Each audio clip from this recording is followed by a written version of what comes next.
Halo semuanya, perkenalkan nama saya Selvi Sarah Gunawan. Di sini saya akan membahas tentang masalah ekonomi dalam sistem ekonomi. Nah, yang pertama itu ada permasalahan ekonomi klasik. Oke, kita masuk yang ke produksi. Produksi ada beberapa masalah, salah satunya ada penggandaan input, proses, dan peningkatan hasil output. Nah, kita masuk ke distribusi. Kalau masalah distribusi itu jika tidak ada yang mendistribusikan, tidak ada yang promosikan, tidak ada yang mengenalkan suatu produk itu, otomatis barangnya itu tidak sampai ke tangan konsumen dan tidak dapat digunakan ataupun dikonsumsi. Kita masuk ke konsumsi. Kita harus berhati-hati untuk mengamati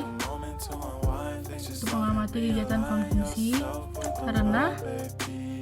karena penggunaan barang dan jasa untuk tujuan menambah faedah bukan kegiatan konsumsi, namun termasuk untuk tujuan menambah faedah bukan kegiatan konsumsi, namun termasuk kegiatan produksi. Kita masuk ke dalam permasalahan pokok ekonomi modern. Banyak sekali masalah pokok ekonomi modern, salah satunya apa dan berapa yang diproduksi. Kita harus memikirkan apa yang harus kita produksi dan berapa banyak yang kita produksi supaya bisa mencapai jumlah pasaran yang diperjualkan dan bagaimana cara memproduksinya. Nah, jika kita membuat suatu produk, suatu barang atau jasa, bagaimana kita memproduksi barang tersebut dan jasa tersebut supaya jadi dan bisa diperjualbelikan. Dan untuk siapa diproduksi. Misalnya kita memproduksi barang kipas angin seperti itu, kita memproduksinya buat siapa? Buat semua orang atau buat cuma anak kecil? Kan ada beberapa barang yang khusus kayak buat anak kecil, kayak dot bayi, itu kan khusus buat anak kecil. Nah, jadi kita dipertanyakan untuk siapa diproduksi itu. Kita harus memikirkan itu. Untuk siapa kita produksi ini? Gitu, untuk apa? Gitu. Oke, sekarang kita masuk ke masalah ketidakstabilan kegiatan ekonomi. Nah, dalam sistem ekonomi bebas atau sistem ekonomi pasaran, kegiatan ekonomi sering mengalami pasang surut. Selain pasang surut, kita juga terkadang ada masalah pengangguran, masalah inflasi, masalah kemiskinan yang mempengaruhi kegiatan ekonomi berlangsung. Dan ada juga masalah neraca perdagangan dan neraca pembayaran. Sekarang kita masuk ke ekonomi mikro. Sekarang kita masuk ke ekonomi mikro. Apa itu ekonomi mikro? Itu kita mempelajari perilaku individu dan rumah tangga perusahaan dalam membuat keputusan tentang alokasi sumber daya yang terbatas. Sedangkan ekonomi mikro memiliki beberapa kebijakan. Salah satunya A. Menentukan pilihan yang paling tepat untuk mengatasi masalah kelangkaan. Dan yang B. Bersinergi antara sesama pelaku pasar dan industri untuk membentuk satuan yang lebih besar. Nah, yang C, membentuk kesepakatan di kalangan produsen dan konsumen. Yang D, menggunakan teknik analisis ekonomi mikro.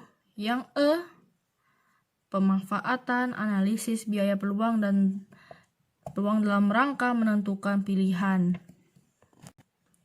Sekarang kita masuk ke ekonomi makro.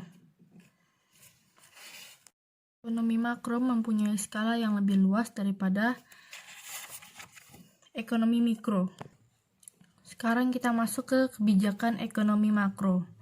Nah, Tujuan kebijakan ekonomi makro adalah untuk mengatasi masalah-masalah ekonomi yang sedang terjadi. Terkait dengan masalah-masalah itu, tujuan kebijakan ekonomi makro antara lain, yang pertama adalah menstabilkan neraca pembayaran dan kurs valuta asing. Dan yang kedua ada mengusahakan pertumbuhan ekonomi. Yang ketiga, mencapai penggunaan tenaga kerja penuh tanpa inflasi. Yang keempat, ada menghindari masalah inflasi. Yang kelima, menstabilkan kegiatan ekonomi. Kita masuk ke kristalisasi kebijakan ekonomi makro. Kristalisasi kebijakan ekonomi bertumpu pada 3 kebijakan yang diharapkan dapat mengatasi ketimpaan yang ada. Yang pertama, kebijakan moneter.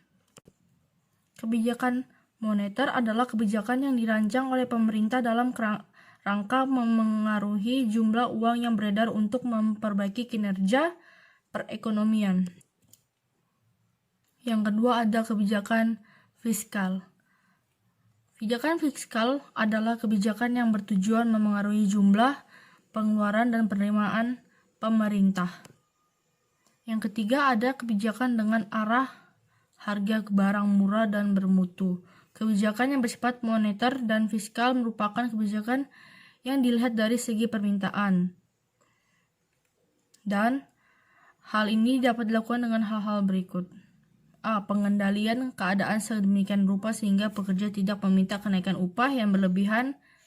Yang B, mendorong pengusaha untuk menciptakan efisien dalam penggunaan biaya.